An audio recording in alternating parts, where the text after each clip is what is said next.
नमस्कार, मैं हूं सत्यपाल और आप देख रहे हैं CWB हिंदी न्यूज। आज 12 जनवरी 2023 दिन बृहस्पतिवार। आइए एक नजर डालते हैं आज की सुर्खियों पर। हरियाणा स्थित रेवाड़ी शहर के मोती चौक पर संडे बाजार नहीं लगेगा। अब यह बाजार कोर्ट के पीछे स्थित हुड्डा मैदान पर लगाने के लिए प्लान तैयार किया जाएगा। मोदी मंत्रिमंडल में फेरबदल इसी महीने संभव। भूपेंद्र यादव, धर्मेंद्र प्रधान और अनुराग ठाकुर को मिल सकती है नई जिम्मेदारी। अटल टनल से वाहनों की आवाजाही बंद। 10 इंच बर्फबारी से सड़कें ब्लॉक। हिमखंड गिरने की संभावना। सैलानियों को जाने की अनुमति नहीं होगी। हरियाणा के 5 जिलों क्रमशः हिसार, करनाल, कुरुक्षेत्र, फरीदाबाद और रेवाड़ी में लिंगानुपात गड़बड़ाया। 1000 के मुकाबले बेटियां 900 से कम। दिल्ली विश्वविद्यालय के रामजस कॉलेज में गैर शैक्षणिक पदों पर भर्तियां। उम्मीदवार 24 जनवरी 2023 तक ऑनलाइन कर सकते हैं आवेदन। मंत्री संदीप सिंह की sexual harassment case update. Junior महिला कोच से छीनी दुर्गा शक्ति गाड़ी। गृह मंत्री के निर्देश पर मिली थी सुरक्षा। सरकारी नौकरी अपडेट। राजस्थान होमगार्ड विभाग में 3842 पदों पर निकली भर्ती। उम्मीदवार 11 फरवरी तक कर सकते हैं आवेदन। देश दुनिया में कोरोना का खतरा। साउथ कोरिया, जापान के नागरिकों की एंट्री रोकेगा चीन। भारत सरकार कोवैक्स पर कोरोना की बूस्टर डोज के रूप में दे सकते हैं मंजूरी। पंजाब में भारत जोड़ो यात्रा। बूंदाबांदी में 25 किलोमीटर पैदल चले राहुल गांधी। बोले RSS बीजेपी ने नफरत फैलाई। यात्रा में यहाँ सबसे ज्यादा सिक्योरिटी। फिर बेबी पाउडर बेच सकेगा जॉनसन। बॉम्बे हाईकोर्ट ने महाराष्ट्र सरकार के आदेश को किया रद्द। अब खबरें विस्तार से।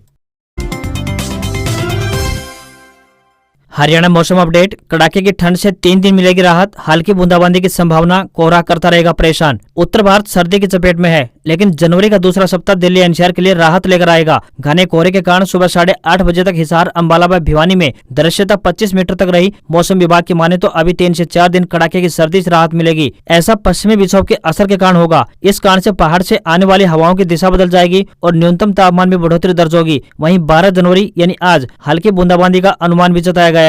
वहीं 15 जनवरी से न्यूनतम और अधिकतम तापमान में फिर से कमी आनी शुरू होगी। सुबह के समय मध्यम स्तर का कोहरा छाया रहेगा। बुधवार को 229 ट्रेनें कोहरे की वजह से प्रभावित हुई। राजधानी समेत 95 ट्रेनें 2 से 10 घंटे से देरी से चली। बृहस्पतिवार को ट्रेन संख्या 22,823 भुवनेश्वर राजधानी निरस्त कर दी गई। यह ट्रेन वापसी दिशा में दिल्ली से भुवनेश्वर के लिए भी शनिवार को निरस्त रहेगी। इसके अलावा देरी से चलने वाली ट्रेन में छत्तीसगढ़ एक्सप्रेस 9 घंटे, सुहेलदेव एक्सप्रेस 7 घंटे, पद्मावत 2 घंटे, दरभंगा नई दिल्ली क्लोन 5 घंटे, महाबोधि 4 घंटे, रीवा एक्सप्रेस 7 घंटे समेत गोरखधाम मालदा टाउन दिल्ली, कैफियत ब्रह्मपुत्र पूर्वा, प्रयागराज नई दिल्ली, पुरुषोत्तम एक्सप्रेस अपने गंतव्य स्टेशन पर देरी से पहुंची। हरियाणा में ग्रुप C और ग्रुप D की नौकरी की प्रक्रिया में बदलाव। जानिए जरूरी शैक्षणिक योग्यता। हरियाणा में ग्रुप C पद की परीक्षा के नियमों में बदलाव होने जा रहा है। हरियाणा के मुख्य सचिव संजीव कौशल ने सभी विभागों को ग्रुप C पदों के लिए न्यूनतम शैक्षणिक योग्यता 12वीं पास करने के लिए अपनी सर्विस रूल्स में संशोधन करने के दिशा निर्देश जारी कर दिए हैं। कौशल ने जानकारी देते हुए बताया कि मंत्रिपरिषद की बैठक में सरकारी भर्तियों में ग्रुप C के पदों के लिए न्यूनतम शैक्षणिक योग्यता 12वीं और ग्रुप D के पदों के लिए न्यूनतम शैक्षणिक योग्यता 10वीं करने को लेकर निर्णय पहले ही लिया जा चुका है।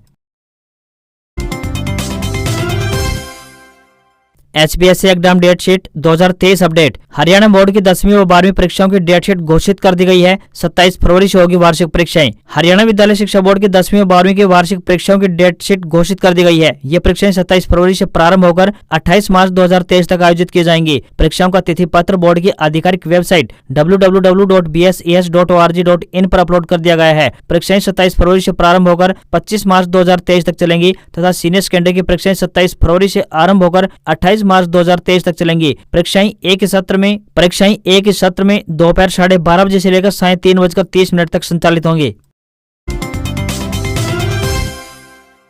संस्कृत पढ़ने वाले छात्रों के लिए मनोहर सरकार का विशेष तोहफा। प्रदेश में संस्कृत के प्रचार प्रसार में अग्रणी हरियाणा संस्कृत अकादमी लगातार नई नई योजनाओं का क्रियान्वित करती रहती है। देश की पहली डिजिटल अकादमी का गौरव प्राप्त अकादमी की मासिक पत्रिका हरिप्रभा UGC केयर लिस्ट में शामिल हो चुकी है। इसी कड़ी में क्रियान्वित छात्रवृत्ति योजना के अंतर्गत संस्कृत पढ़ने वाले छात्रों को प्रोत्साहन के लिए अकादमी वर्ष 2021-22 के अंतर्गत छात्रवृत्ति के लिए 43,71,000 राशि को सरकार द्वारा स्वीकृति प्रदान कर दी गई है। इससे हरियाणा प्रदेश में स्थित संस्कृत पाठशालाओं, गुरुकुलों तथा संस्कृत महाविद्यालयों में पढ़ने वाले प्रथमा, पूर्व मध्यमा, उत्तर मध्यमा, प्राक शास्त्री, विशारद शास्त्री तथा आचार्य कक्षाओं के चयनित 1339 छात्र लाभान्वित होंगे। चयनित 1339 छात्रों में से 745 छात्रों के खाते में संबंधित धनराशि भेज दी गई है, तो वहीं शेष 594 छात्रों की छात्रवृत्ति राशि भी शीघ्र ही भेज दी जाएगी। हरियाणा सरकार ने छात्रवृत्ति योजना के तहत चयनित शास्त्री और आचार्य कक्षा तक के छात्रों को मिलने वाली छात्रवृत्ति की राशि बढ़ाकर 8,000 और 10,000 वार्षिक कर दी गई है।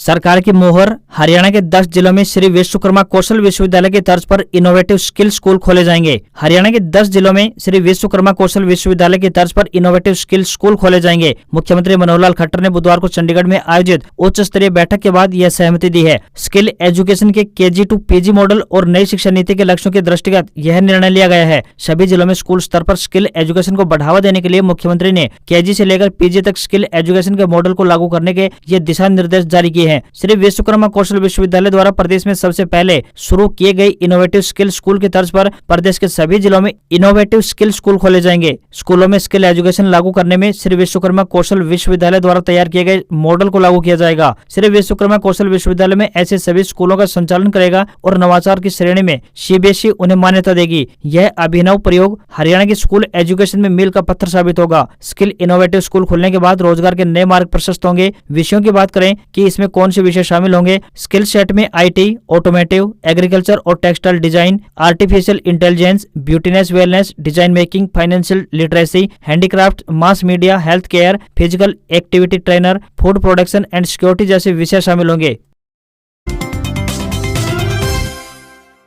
गुरु जम्बेश्वर यूनिवर्सिटी को नैक से पहली बार मिली A+ ग्रेड से मान्यता। गुरु जम्बेश्वर विज्ञान एंड प्रौद्योगिकी विश्वविद्यालय को राष्ट्रीय मूल्यांकन एवं प्रत्यायन परिषद बेंगलुरु यानी नैक द्वारा A+ ग्रेड प्रमाण पत्र प्राप्त हो गया है। विश्वविद्यालय के कुलपति प्रोफेसर BR काम्बोज ने इस प्रमाण पत्र को साझा किया है। कुलपति प्रोफेसर काम्बोज ने विश्वविद्यालय परिवार को इस ऐतिहासिक A+ ग्रेड मान्यता मिलने पर तथा 3.28 से 3.38 तक के स्कोर में सुधार के लिए भी बधाई दी है। उन्होंने कहा कि यह सभी शिक्षकों, गैर शिक्षक कर्मचारियों व विद्यार्थियों द्वारा सामूहिक रूप से किए गए उत्कृष्ट प्रयासों का परिणाम है। यह मान्यता 18 अक्टूबर 2022 से 5 वर्ष की अवधि के लिए मान्य होगी।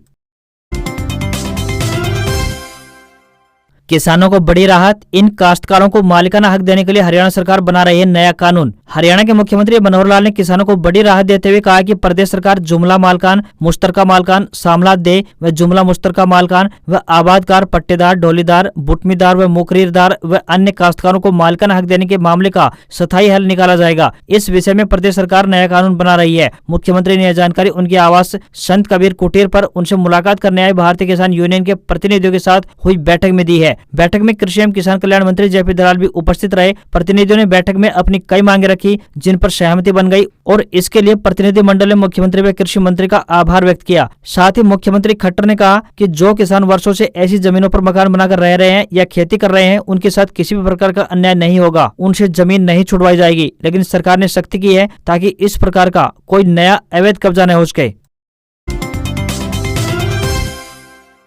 मेरी साइकिल मेरी पसंद योजना, अनुसूचित जाति के विद्यार्थियों के लिए खुशखबरी। साइकिल मेला 18 जनवरी को। शिक्षा विभाग की अनुसूचित जाति के विद्यार्थियों के लिए मेरी साइकिल मेरी पसंद योजना के तहत 18 जनवरी को DWO कार्यालय महेंद्रगढ़ जिले के नारनौल में जिला स्तरीय साइकिल मेले का आयोजन होगा। इस मेले में राज्य के विद्यालयों में पढ़ने वाले छठी कक्षा के अनुसूचित जाति के विद्यार्थियों को साइकिल दी जाएगी। 2 किलोमीटर दूरी से आने वाले विद्यार्थियों के लिए कारगर योजना है। मेले में विभिन्न साइकिल विक्रेता मूल्य सूची के साथ अपनी अपनी साइकिल का प्रदर्शन करेंगे। योजना के अनुसार विद्यार्थियों को 20 व 22 इंच की साइकिल दी जाएगी। छात्र छात्राओं द्वारा साइकिल पसंद करने के उपरांत 20 इंच की साइकिल के लिए 2800 रुपए और 22 इंच की साइकिल के लिए 3000 रुपए की राशि विद्यार्थियों के खाते में डाली जाएगी। जिन विद्यार्थियों के गाँव में मिडिल स्कूल नहीं है अथवा जो बच्चे 2 या 2 से अधिक किलोमीटर की दूरी तय कर सरकारी स्कूल में आते हैं, ऐसे छात्र छात्राओं को ही इस योजना का लाभ मिलेगा। मुख्यमंत्री विवाह शगुन योजना का लाभ लेने के लिए पंजीकरण अनिवार्य। हरियाणा सरकार की महत्वाकांक्षी मुख्यमंत्री विवाह शगुन योजना का लाभ पात्र लाभार्थियों को विवाह के ऑनलाइन पंजीकरण करवाने के उपरांत ही दिया जाएगा। इसके लिए लाभपात्र विवाहित की शादी का ई-दिशा पोर्टल पर पंजीकरण होना अत्यंत आवश्यक है। मुख्यमंत्री विवाह शगुन योजना का लाभ लेने वाले परिवार को अपनी बेटी की शादी के 6 महीने पूरे होने से पहले shadi.edisha.gov.in पर ऑनलाइन पंजीकरण करवाना होगा। पंजीकरण करने के उपरांत ही विवाहित कन्या के माता पिता को उक्त योजना का अनुदान दिया जाएगा। अनुसूचित एवं विमुक्त जाति के परिवार का नाम BPL सूची में है तो उसको कन्या विवाह शगुन योजना के अंतर्गत 71,000 रुपए का लाभ दिया जाएगा। तो वहीं सभी वर्गों की विधवाओं, बेसहारा महिला, अनाथ बच्चे BPL सूची में हैं या फिर उनकी आय 1,80,000 रुपए से कम है तो उनको इस योजना के अंतर्गत 51,000 रुपए का अनुदान दिया जाएगा। चंडीगढ़ में कार्यालय सहायक के पदों पर आई भर्ती। महात्मा गांधी राज्य लोक प्रशासन संस्थान चंडीगढ़ के कार्यालय सहायक के पदों पर भर्ती के लिए आवेदन आमंत्रित किए हैं। आपको बता दें कि यह भर्तियां कॉन्ट्रैक्ट आधार पर की जाएंगी। जो भी इन पदों पर आवेदन भेजने के इच्छुक हैं वे ऑफलाइन माध्यम से अपने आवेदन भेज सकते हैं। महिला व पुरुष दोनों वर्गों के उम्मीदवार अपने आवेदन यहाँ भेज सकते हैं। आवेदकों को कम से कम 2 वर्ष का कार्य अनुभव होना चाहिए। आवेदन करने की अंतिम तिथि 19 जनवरी 2023 तय की गई है। इन पदों के लिए उम्मीदवार द्वितीय श्रेणी से स्नातक पास होने चाहिए तथा उनके पास 1 साल का कंप्यूटर डिप्लोमा होना चाहिए। आवेदन भेजने वाले उम्मीदवारों को अंग्रेजी टाइपिंग में 40 शब्द प्रति मिनट की गति होनी चाहिए। इन पदों के लिए कोई भी आवेदन शुल्क नहीं देना होगा। न्यूनतम आयु की बात करें तो 18 वर्ष और अधिकतम आयु 40 वर्ष निर्धारित की गई है। इन पदों के लिए आपको ऑफलाइन आवेदन भेजने होंगे। हरियाणा में मंत्री संदीप सिंह प्रकरण पर खापों ने की महापंचायत, एसआईटी की जांच से संतुष्ट नहीं। हरियाणा के चरखी दादरी में हरियाणा के खेल मंत्री पर छेड़छाड़ के आरोप के मामले में खापें एसआईटी जांच से संतुष्ट नहीं है। दादरी में बुधवार को आयोजित खापों और जन संगठनों की महापंचायत में खाप पदाधिकारियों ने मामले की जांच हाईकोर्ट या फिर सुप्रीम कोर्ट के रिटायर्ड जज की अगुवाई वाली कमेटी से कराने की मांग उठाई है। इसके अलावा संदीप सिंह को मंत्री की तर्ज पर दी जाने वाली तमाम सुविधाओं पर तत्काल प्रभाव से रोक लगाने की भी मांग की गई है। इन मांगों को मनवाने के लिए सरकार पर दबाव बनाने के उद्देश्य से धनखड़ खाप जल्द ही उत्तर भारत के सर्वखापीय महापंचायत बुला सकती है। महापंचायत की स्वीकृति रोहतक नांदल भवन से ली जाएगी और इससे पहले रोहतक और झज्जर जिले की 2 फाड़ हुई खापों को एकजुट भी किया जाएगा। बुधवार को दादरी में आयोजित महापंचायत में सभी खापों और संगठनों के पदाधिकारियों ने खेल मंत्री प्रकरण में कोई बड़ा कदम उठाने की जिम्मेदारी धनखड़ खाप को दे दी है। भारत जोड़ो यात्रा से हुए डैमेज को कंट्रोल करेंगे शाह, हरियाणा के जीटी बेल्ट को साधेंगे, करनाल में बड़ी रैली करेंगे, जनवरी के लास्ट में आएंगे। हरियाणा में राहुल गांधी की भारत जोड़ो यात्रा के बाद केंद्रीय गृह मंत्री अमित शाह सूबे की सियासत को गरमाएंगे। चूंकि हरियाणा में राहुल गांधी ने बीजेपी के गढ़ माने जाने वाले यानी जीटी बेल्ट में यात्रा निकालकर साधने का प्रयास किया है। राहुल की यात्रा से पार्टी को हुए डैमेज को कंट्रोल करने के लिए हरियाणा बीजेपी ने अमित शाह के इस कार्यक्रम का प्लान बनाया है। हरियाणा दौरे के दौरान केंद्रीय गृह मंत्री अमित शाह करनाल में एक बड़ी रैली करने वाले हैं। इसकी तैयारियां प्रदेश स्तर पर पार्टी ने शुरू कर दी है। इस रैली से पहले अमित शाह पार्टी सांसदों, मंत्रियों और विधायकों के साथ भी मंथन करेंगे। इस दौरान मुख्यमंत्री मनोहर लाल खट्टर भी मौजूद रहेंगे। पार्टी पदाधिकारियों से केंद्रीय मंत्री अलग से बैठक करेंगे। अमित शाह के हरियाणा में इस दौरे का मकसद 2024 में होने वाले लोकसभा और विधानसभा चुनाव है। हरियाणा के आईएएस का ट्रांसफर पर छलका दर्द, अशोक खेमका बोले दबा न सको तो ईमानदार को कम काम देने की नई ट्रिक किसके हित में है। हरियाणा के चर्चित आईएएस अधिकारी अशोक खेमका का 30 साल की नौकरी में 55वीं बार ट्रांसफर होने पर दर्द छलका है। उन्होंने अपने ट्रांसफर पर सवाल उठाए हैं। 1991 बैच के आईएएस अधिकारी खेमका को अब चौथी बार अभिलेखागार विभाग मिला है। इस विभाग में सिर्फ 22 कर्मचारी काम करते हैं। जहां दूसरे विभागों का एनुअल बजट की बात करें तो हजारों करोड़ रुपए का होता है, तो वहीं अभिलेखागार विभाग का बजट सिर्फ 4 करोड़ रुपए का है। ट्रांसफर के बाद आईएएस अधिकारी अशोक खेमका ने अपने ट्वीट में लिखा, एक बार फिर अभिलेखागार विभाग मिला है। एक सरकारी अधिकारी को एक सप्ताह में कम से कम 40 घंटे का काम सौंपा जाता है, लेकिन अब ईमानदार और अपने काम के प्रति अडिग लोगों से निपटने की एक नई ट्रिक सोची गई है, जिसमें सिविल सेवा बोर्ड के नियमों को नजरअंदाज करते हुए कम से कम काम सौंपा जाए। उन्होंने लिखा है कि स्वाभिमान को नष्ट करो और अपने अपमान का ढेर लगाओ, ये किसके हित में है। राज्य सरकार ने 1991 बैच के आईएएस अधिकारी अशोक खेमका के अचानक तबादले का कोई कारण नहीं बताया है। खेमका का उनकी 30 साल की सेवा कैरियर में यह 55वां ट्रांसफर है। ट्रांसफर के बाद खेमका ने अपना दर्द बयां किया है। उन्होंने ट्वीट कर लिखा कि एक बार फिर अभिलेखागार मिला है। हरियाणा ग्रुप सी की 32,000 भर्तियां जल्द, सीईटी का रिजल्ट जारी। 7,53,000 युवाओं ने दी थी परीक्षा, भर्ती का रास्ता साफ। हरियाणा के ग्रुप सी के 32,000 भर्तियों पर अब युवा जल्द ही आवेदन कर सकते हैं। नेशनल टेस्टिंग एजेंसी यानी एनटीए ने हरियाणा संयुक्त पात्रता परीक्षा यानी सीईटी एग्जाम 2022 का परीक्षा परिणाम जारी कर दिया है। एग्जाम के लिए 11,36,000 युवाओं ने आवेदन किया था। 5 व 6 नवंबर को हुई संयुक्त पात्रता परीक्षा में 7,53,000 परीक्षार्थी शामिल हुए थे। सीईटी का परिणाम आने के बाद अब हरियाणा कर्मचारी चयन आयोग आगामी 10 दिन में ग्रुप सी के पदों को जारी करेगा। आयोग ने इसके लिए पहले से ही तैयारियां कर रखी हैं। अभी बिना वेरीफाई के आयोग ने आर्थिक सामाजिक के आधार पर दावा करने वाले परीक्षार्थियों को अतिरिक्त यानी 5 अंक दे दिए हैं। बाद में जब भर्ती प्रक्रिया शुरू होगी तो इन 5 अंकों को लेने वाले अभ्यर्थियों के दस्तावेजों की जांच कराई जाएगी। गलत तरीके से अंक हासिल करने वालों का आवेदन को रद्द किया जाएगा। साथ ही उनके खिलाफ कानूनी कार्रवाई भी की जाएगी। साथ ही सीईटी की परीक्षा 95 अंकों की थी। इसमें सामान्य श्रेणी के लिए 50% यानी 47.50 अंक और आरक्षित 40% यानी 38 अंक लाने वाले का क्वालिफाई माना जाएगा।